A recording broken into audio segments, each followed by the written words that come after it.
sports, we got your movies, we got your weather, and of course, we got your music here on DC Free 89.5.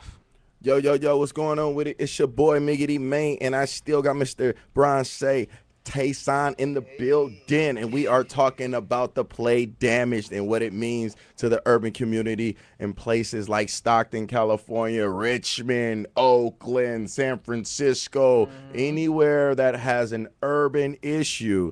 That is what the play damage tries to tackle, and I think does a great job of doing that. So, like, I mean, honestly, I seen the play.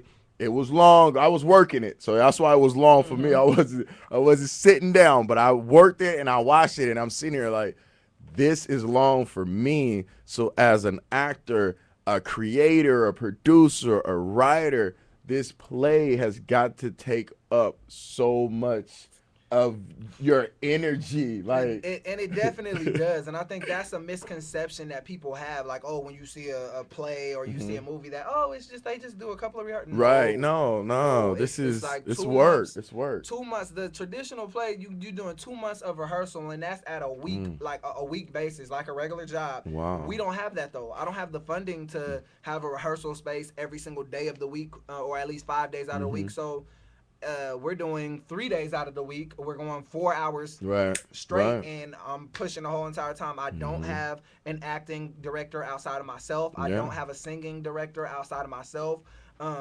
Everything was written by me, in terms of the content that is being spoken, like the dialogue. And the music, I collaborated with a couple of people, and some of the songs were written in conjunction with some of the artists that are performers inside of the production. So This and we're talking about like artists and performing, and then you also sing as well. Right. Like I was just saying. I mean, a little while before we had the break, I was saying the first time I remember seeing you, you was performing.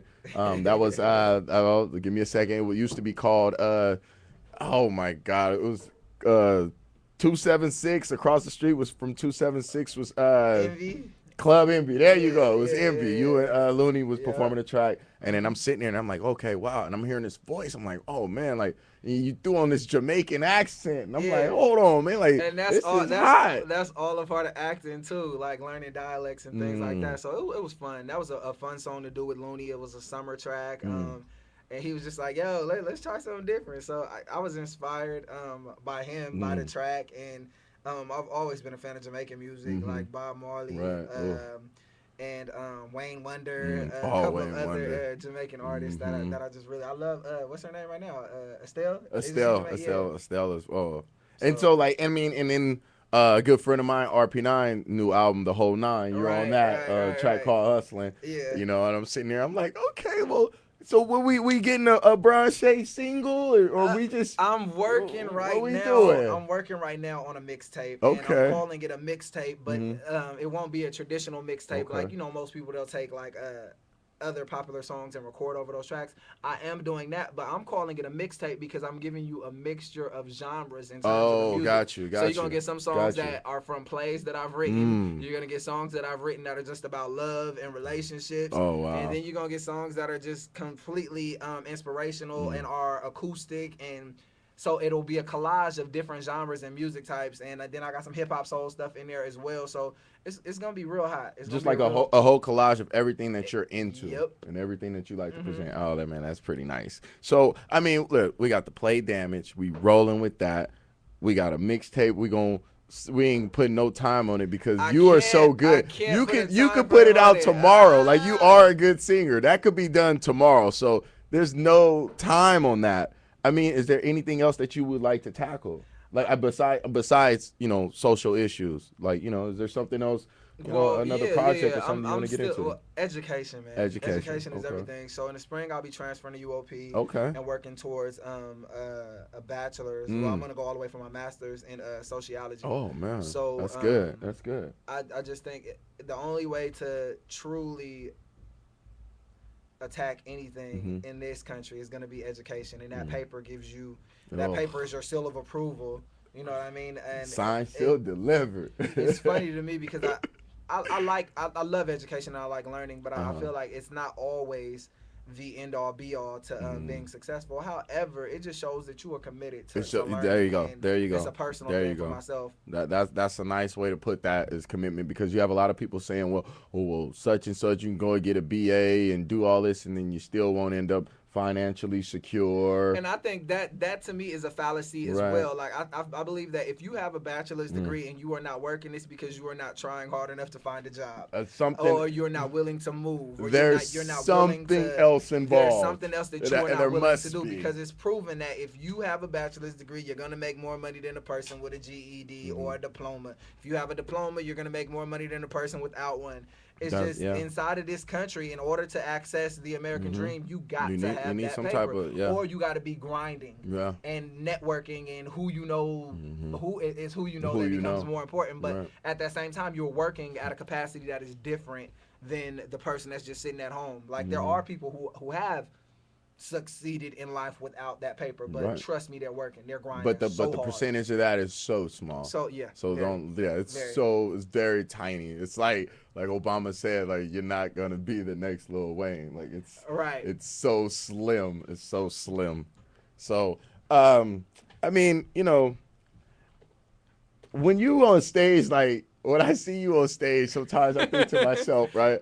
I think to myself, like, It seems like you just black out and you just go somewhere else, like, especially when you sing, like, cause you get into it, like you love what you're doing. I believe a performer is supposed to not be themselves when they are performing, and I know that sounds really weird. I'm not saying put on, but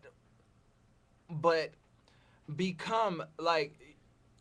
To me, a great performer, I'm not seeing that person's personal attributes. I'm not seeing the way he acts when he's at home or she acts when she's with her family. I'm seeing her perform, entertain me, pull me into something. So I definitely exactly, or manipulate the situation to get all eyes on you and bring a light to whatever situation it is that your performance calls for. So for me, definitely it's about and this. I don't know. I pray before I always go on. I pray, and it becomes like a connection, this thing with God, and it's like, yo, less of me, more of you, because everything is a gift to me. Like being able to sing is a gift. Being able to speak well is a gift. Being able to get up in front of an audience and not be nervous at all and talk to them like they are my friend, and let them in is a gift. So I say, God, come in, use me, use your gift, so that I can convey whatever it is you want me to convey in this moment. I mean, and that's, you know, less of me, more of you. Like that is so key, like in life as well, because I feel like as people, we get so caught up and wrapped up in ourselves, and at the end of the day, you know, like it's other people in the world that you should be concerned about, or other situations you need to be concerned about. Right. And I think that's what keeps you humble, man. As soon as you start believing you are the end all be all, not saying that you shouldn't be confident or cocky, because I get on my Kanye a little bit, but at the same time, understanding that it's not man-made. Like I couldn't have created this. My mother or my father didn't create this. This came from a power that is much bigger than anything I could ever try and be. You know, so. Yeah. I believe when you do, you know what I'm saying, when you do say a prayer or do something like that before you go on the stage, if you are a performer and you believe that God gave you that gift, it comes natural. Like for the love of whatever you do, whether you're acting, whether you're singing, whether you're talking, you know what I'm saying, whether you're running for something, it's gonna come natural. Yeah. And I believe that, definitely. And also, like, you always want to put your best foot forward and show that you have a reason to be on this stage. I'm not just up here to be up here. Right. So let me show you I'm here for a reason. And how can I inspire you if I'm whack? Right. I mean, you're gonna inspire me to get up and walk out. That's the reality. How can I inspire you to believe in what I'm saying and what my song is about and what I'm going through if I'm whack, if I'm not selling it, you know? And that makes sense. Yeah.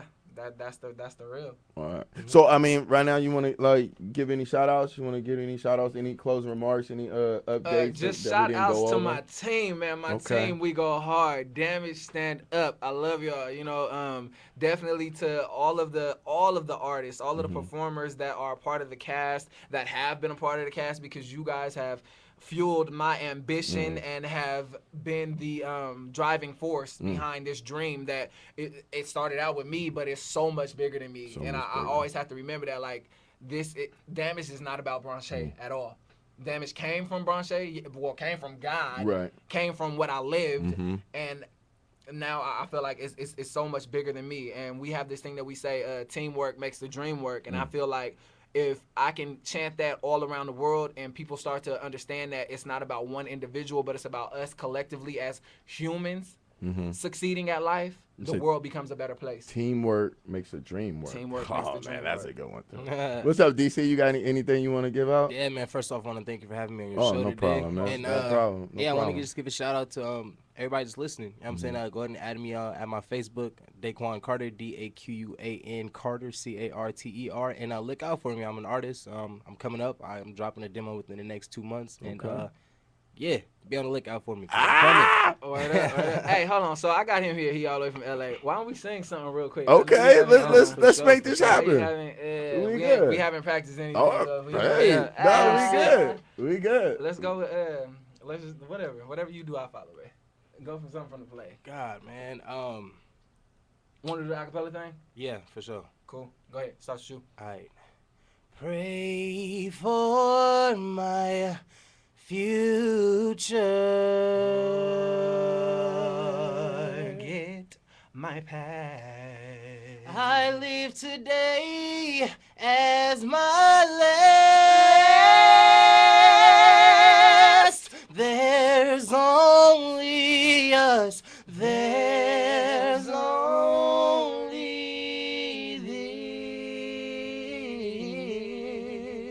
this. Forget your regrets.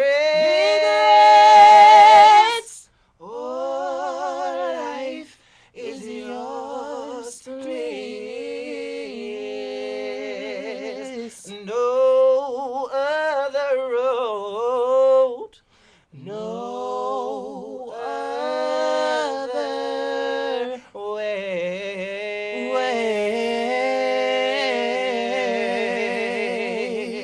No day, but today,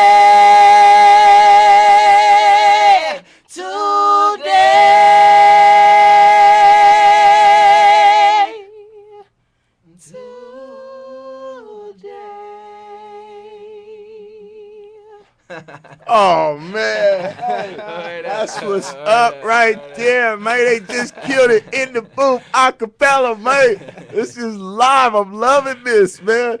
Listen, I want to thank both of you guys for coming on the show, talking to me, updating me. You know you're more than welcome anytime you want to come in here and man, you just want to start singing. You want to tell me if you want to tell me y'all cooking chicken, all right? And you want to come in here and sing it, you're more than welcome to do it anytime, man. I really do appreciate this. Last thing, big up to RTV, man. Y'all all right, yeah, RTV. RTV. Story to Dawn. Story, Wiz, movie. The film is coming out too. Okay, that's the other thing. Right. So again, just Google Damage, bro. Right. DAM \AGED. You'll figure it all out from there. All right. Yeah. Hey, and that's what's up. Shout out to Bronche TaySon, also DC. We up out of here. This is the Gold Rush Show.